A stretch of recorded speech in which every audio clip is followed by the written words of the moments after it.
Friends, welcome to my channel history मंत्रा।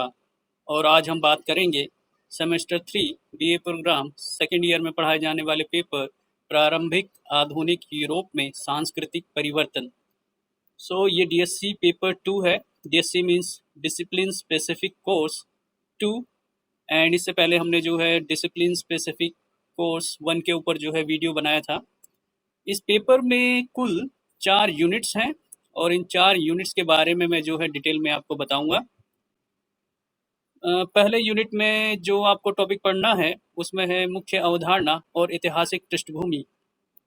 तो इसमें प्रारंभिक जो आधुनिक विचार है उसके बारे में आपको पढ़ना है और इसके अलावा इतिहास में संस्कृति का जो परिप्रेक्ष्य है वो जो है आपको इसमें स्टडी करना है। इसके अलावा फर्स्ट यूनिट का जो दूसरा टॉपिक होगा उसमें क्लासिकी और मध्यकालीन विरासत का परीक्षण शामिल है।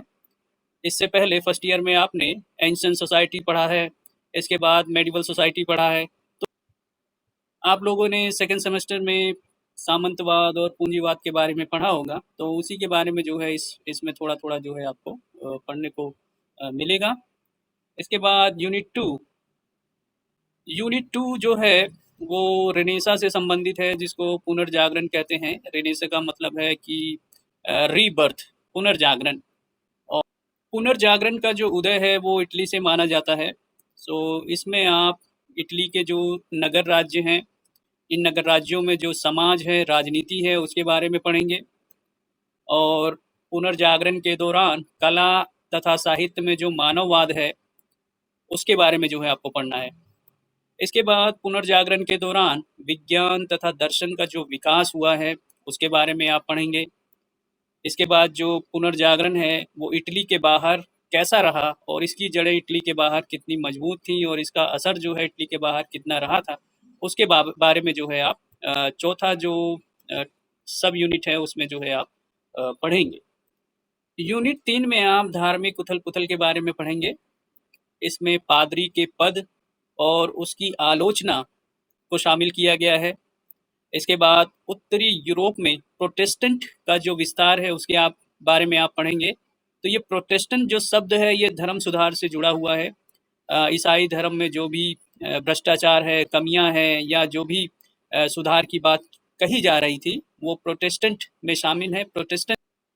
प्रोटेस्टेंटवाद के जो समर्थक हैं वो उत्तरी यूरोप में दिखाई देते हैं और इसमें लूथर, कैल्विन का जो एक तरीके से योगदान है वो महत्वपूर्ण है। इसके अलावा आपको प्रतिरोधी सुधार व धार्मिक कलह के बारे में भी जो है पढ़ना है। धर्म सुधार का अर्थव्यवस्था तथा संस्कृति पे जो प्रभाव है उसके बारे में भी जो है आप लोग इसमें पढ़ेंगे। तो तीसरे यूनिट में आप पादरी के जो पद है, चर्च की जो संस्थाएं हैं उसके बारे में आप पढ़ेंगे। ईसाई धर्म में जो भी कमियां हैं, भ्रष्टाचार है, उसके बारे में आप पढ़ेंगे और इन कमियों का जो विरोध किया गया है, इन भ्रष्टाचार को जो उठाया गया है उसके बारे में आप पढ़ेंगे। और इस धर्म सुधार, ईसाई धर्म में जो धर्म सुधार किया गया है उसके बाद अर्थव्यवस्था तथा संस्कृति पे जो प्रभाव पड़ा है उसके बारे में भी जो है इसमें आप विस्तार से पढ़ेंगे। यूनिट 4 में आप नए विश्व पर आधिपत्य तथा उसके भौतिक, सामाजिक और सांस्कृतिक आयाम के बारे में पढ़ेंगे।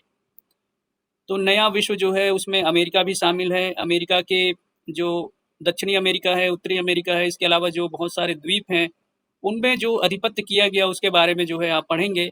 और ये आधिपत्य विशेषकर रेनेसा काल के बाद जो है हमें दिखाई देता है, क्योंकि रेनेसा काल के बाद बहुत सारी भौगोलिक खोजें हुई, वैज्ञानिक क्रांतियां जो है इमर्ज करके आई और लोगों ने जो है नए नए क्षेत्रों को खोजना शुरू किया। इसमें अमेरिका भी शामिल है। इसमें जो आरंभिक देश शामिल थे जो समुद्री यात्राएं कर रहे थे उसमें पुर्तगाल और स्पेन का जो है बहुत बड़ा योगदान है। इन्होंने आरंभिक समुद्री यात्राएं की हैं। इसके बाद दूसरे देश जैसे कि डच है, ब्रिटेन है और इसके अलावा फ्रांस है, ये देश भी जो है दूसरे देशों में गए और उन्होंने वहाँ पे जो भी आर्थिक अपॉर्चुनिटी अवसर थे उसका लाभ उठाने का प्रयास किया और लोगों को जो है अपने आधिपत्य में जो है करने का प्रयास किया। तो यूनिट 4 जो है नए विश्व पर आधिपत्य से संबंधित है और इस आधिपत्य के बाद होने वाले जो भी बदलाव हैं उनसे जो है ये जुड़ा हुआ है। और इसमें आपको स्पेन या पुर्तगाल किसी एक के बारे में जो है विस्तार से अध्ययन करना होगा। इस सिलेबस के लिए जो महत्वपूर्ण पुस्तक है उसमें आप अरविंद सिन्हा को जो है खरीद सकते हैं। और ये संक्रमणकालीन यूरोप नाम से इन्होंने पुस्तक लिखी है और ग्रंथ शिल्पी से प्रकाशित है, इसको आप खरीद सकते हैं। ये हिंदी और इंग्लिश दोनों में ही है। इंग्लिश में जो इसका टाइटल है Arvind Sinha Europe in transition. तो इसमें से जो हिंदी मीडियम के छात्र हैं वो हिंदी की पुस्तक ले सकते हैं, इंग्लिश मीडियम वाले जो है वो अरविंद सिन्हा का जो इंग्लिश एडिशन है उसको जो है खरीद सकते हैं।